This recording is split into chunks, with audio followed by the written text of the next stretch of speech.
سلامتين دمانتين كعليال تكنولوجيادو waa nidaam casri ah adduunweynahana isku wada xidhay kana dhigay dad qaarada kala fogfog iyo wadamo kala fogfog jooga inay u wada xiriiraan sidii dad tuulo wada jooga qalabkaas ama technology-ga waxa kamid ah moobilada laptop-yada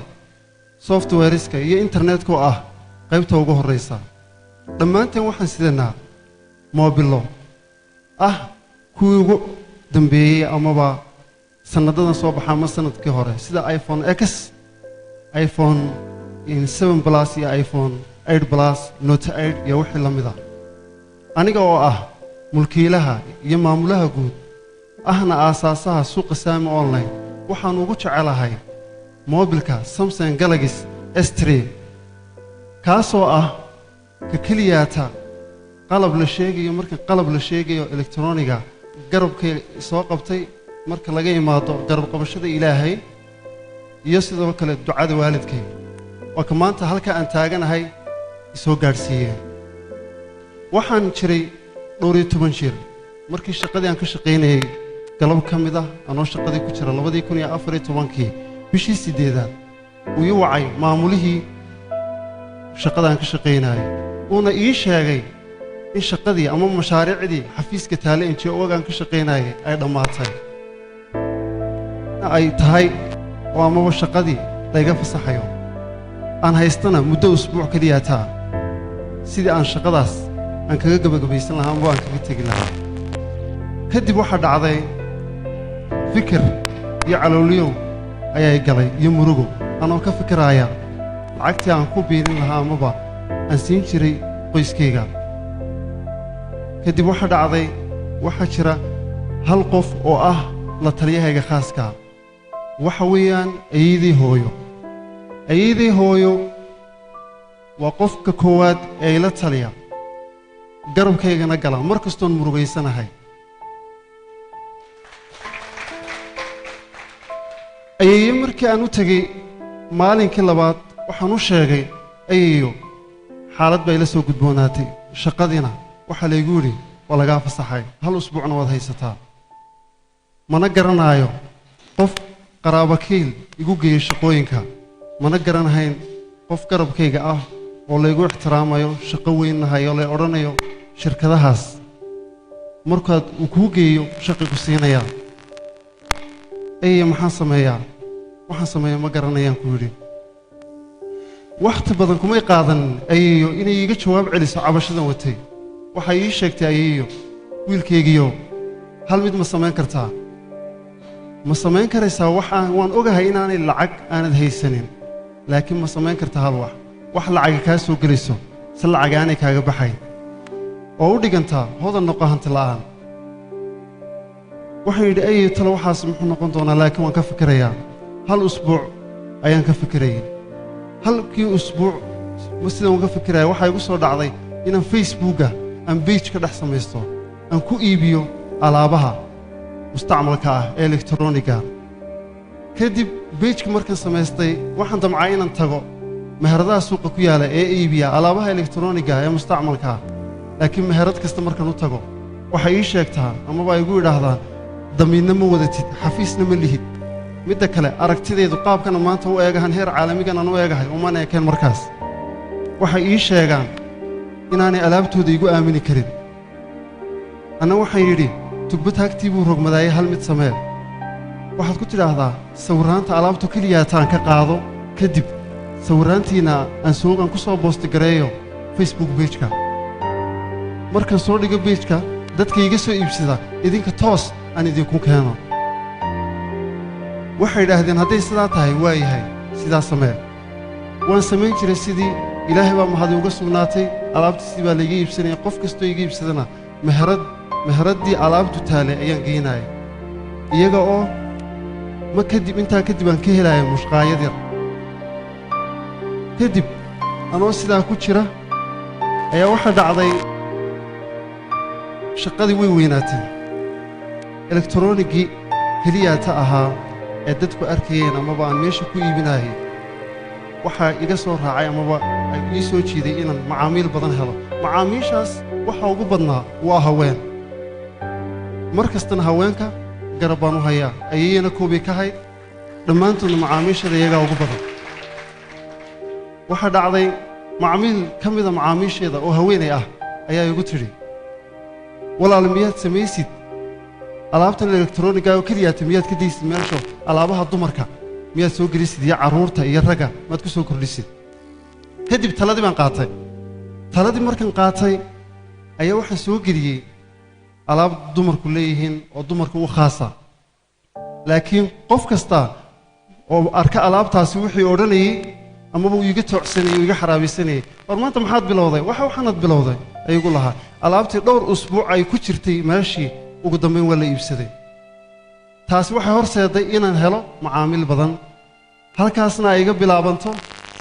inaan alaab kaste aan soo geliyo beejkaas macaamiil aad u badan baan ku helay suuqina si fiican buu socday online-ka ahaa shaqadaasoo dhan waxaan ku qabanayay waxay ahayd dabaq ka mid ah dabaqyada magaalada ku yaala oo wiil aan saaxiibnahay ku jiray jaranjaro ka mid ah jaranjarooyinka dabaqaas ayaan fadhiisan jiray kadib jaranjaradaas markaan fadhiisan jiray wiilkii saaxiibka ahayn waxaan ka codsaday inuu internetkiisa ii geliyo moobilkayga estreyga ahaa iganala hadlo amaba ula hadlo waashmaanka meesha ilaalinaya si aanu meeshaasaan fadhiyo aanu iga eriyin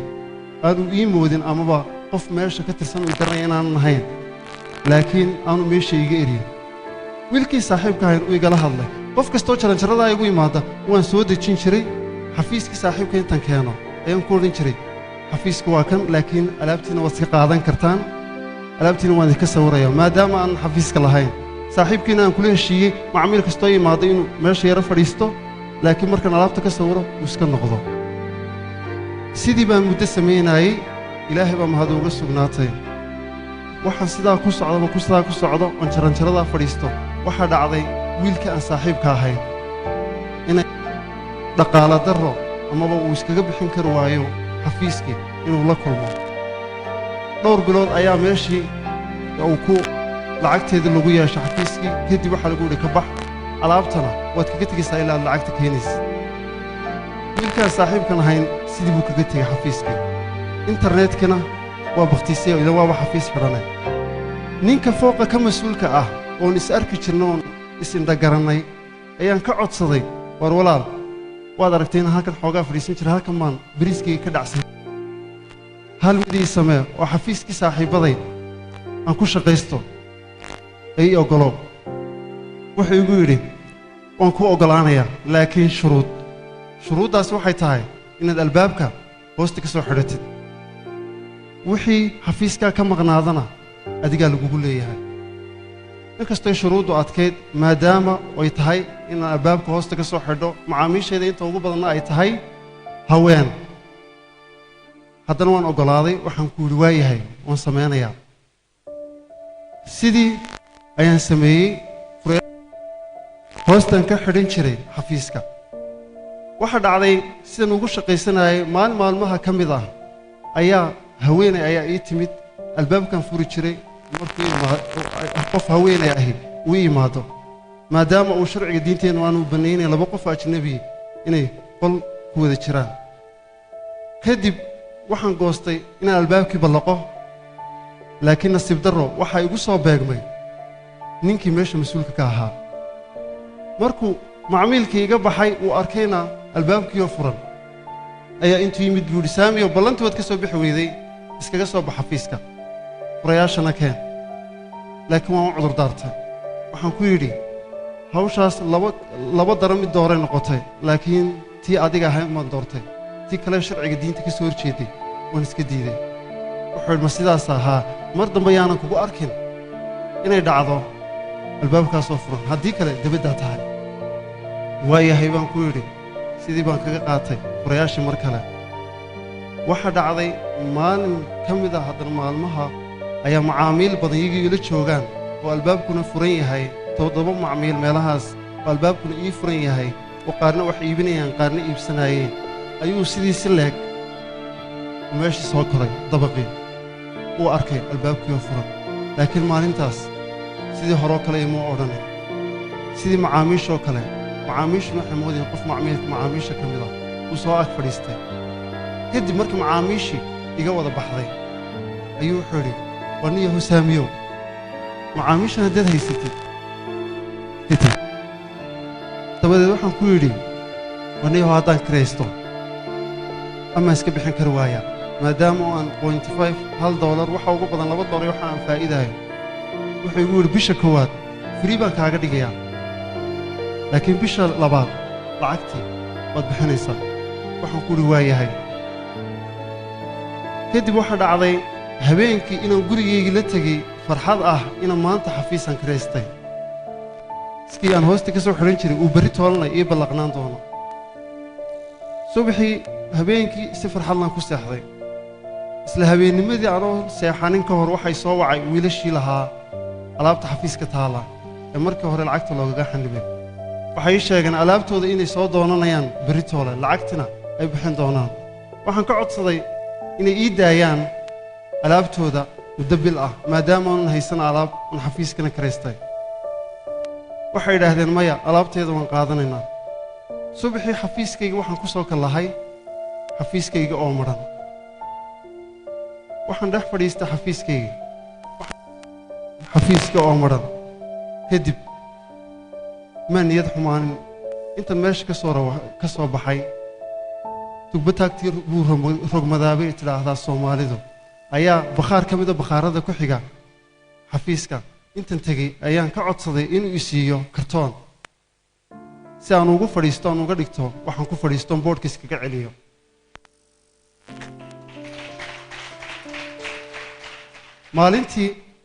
maalintaas ma ii jirin maalin aan ka niyad wanaagsanaa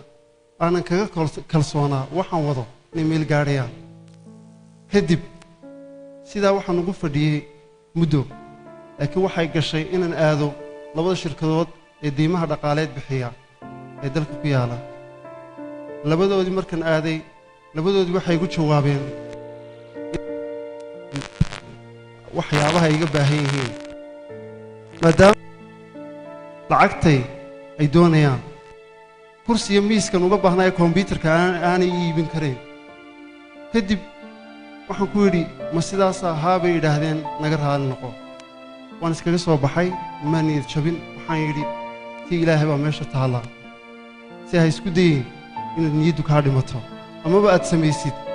wax ka mid a waxa qayrkaa samaynayaan oo inaad dalkaaga ka tahriibtid amaba meel kale amaba waxaan aad wadid aad ka niyad jabtid waxaan $1 iyo $0.5 iyo waxaan faa'iidaayo oo mushqaayad ahayd aan isku korkordhiyo muddo ku siman 5 bilood iyo badh ayaa waxaan ku fadhiyey kartoonkaas qof kastoo ka ii imaada oo macaamiisheeda ka mid ahayna wuxuu arki jiray xafiis kuraas iyo miisi taalo markuu yidhaahdo alaabtii aaway waxaan u sheegi jiray alaabtii hore way cascaseed oo alaab cas bay ahayd laakiin xafiisku alaab cadcad baa loo soo iibinayaa dhammaanteed kadib waxaan sidaa idhaahdo saa uga sheekeeyaba $0.5 wixii aan helayaan isku ururiyo waxaa dhacday inaan miis iyo kursi aan dhigto xafiiskayga